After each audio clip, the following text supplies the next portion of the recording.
What's going on, everybody? It's your boy BJ, the DJ. You are now tuned into the rewrap. Before we get started, if you haven't already, please make sure you hit that subscribe button. The rewrap's available on all streaming platforms, and if you haven't tapped in with them guys at Over the Top with Chad and Tony, please do so now. You can catch me on there as a recurring guest talking about movies and nostalgic wrestling. Let's get to it. I have been anticipating this one for a few weeks now.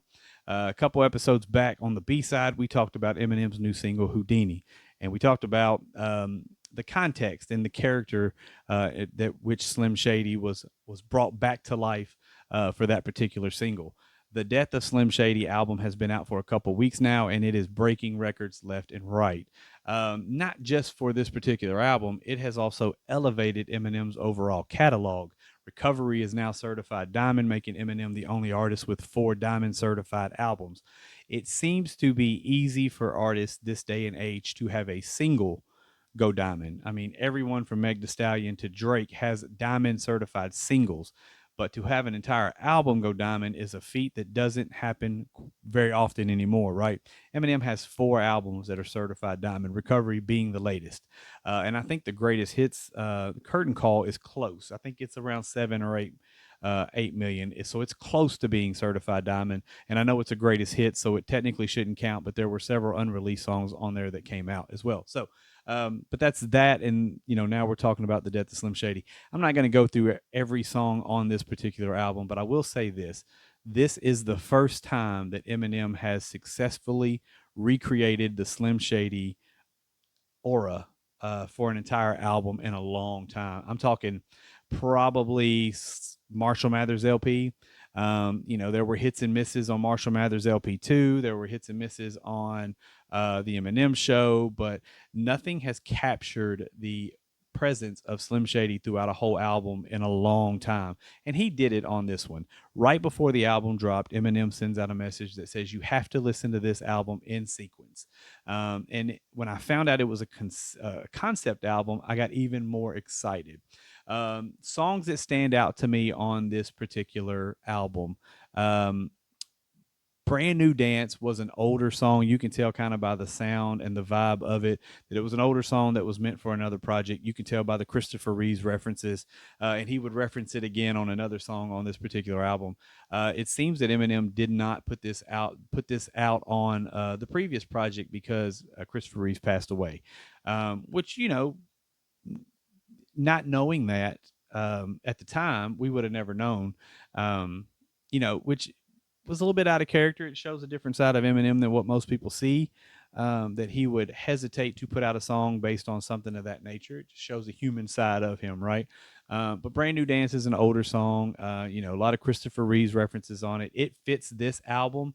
So I'm glad he pulled that one out of the vault to throw on this project because of it. My favorite song on this album, there's a couple actually. Evil, I love the dark, twisted Eminem style, and you get that on Evil. It's a very dark track. The track seems kind of basic, and it's got some really deep bass elements to it, and the way he rhymes on it is very basic and simple for the chorus, but it fits the mold of the album, right? Another one I really enjoy is Lucifer. Lucifer, man, Lucifer, Dr. Dre produced it. It's got Sly Piper on the chorus, and the sample that they pulled for this Lucifer song is dope. That beat is one of the hardest beats I've heard Eminem rap on in a long time, right? Fuel's another one that stands out. Very few artists have had the opportunity to get on a song with Eminem and show out, and I think JID did it on this particular song. This one is a banger for sure, right? It comes out the gate, man. That first verse is fire, and his cadence is rapid fire. And there's even a section in there where he follows the cadence of the beat switch, and I think that's really, really dope. Eminem then comes in and does his thing. He throws a couple shots at Diddy on this one, but Fuel's a really, really dope song, right?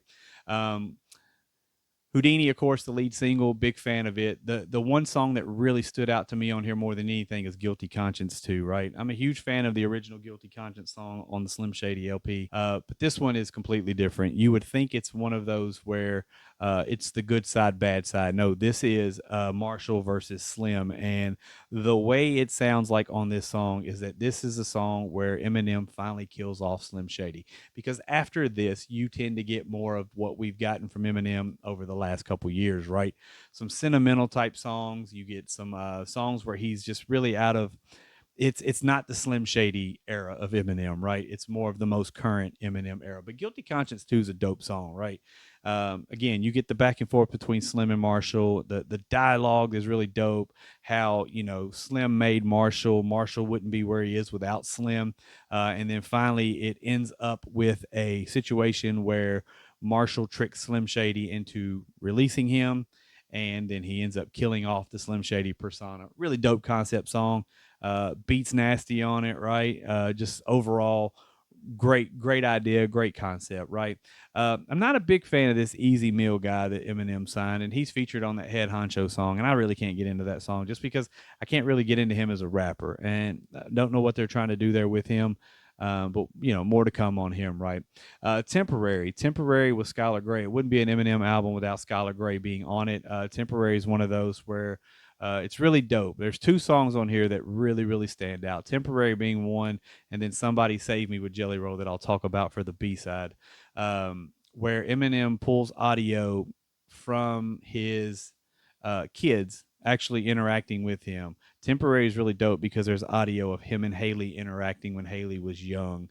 And he's talking to Haley in this particular song, man. It's a tearjerker for sure.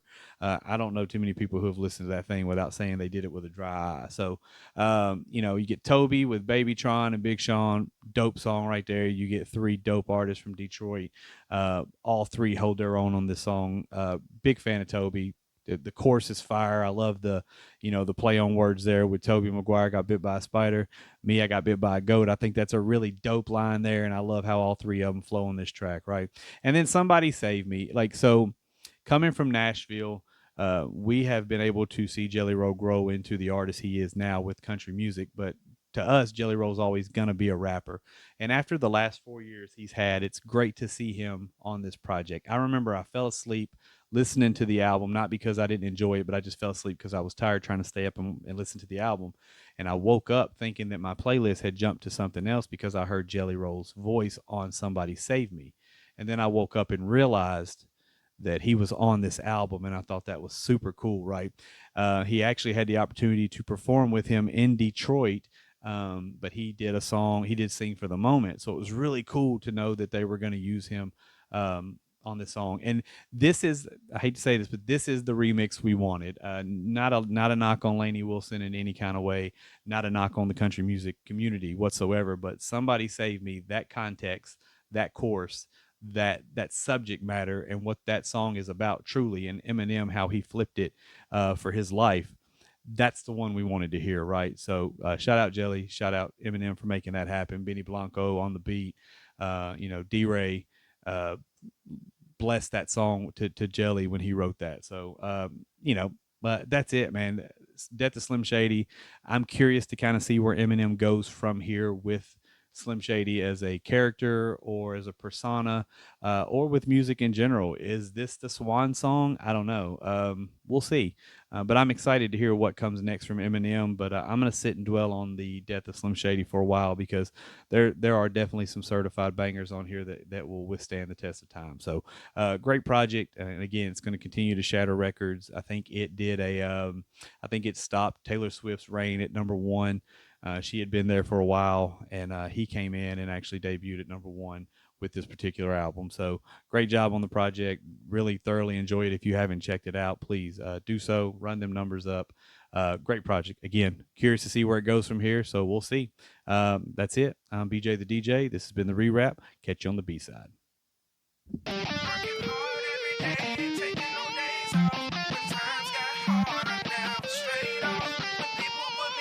Shaking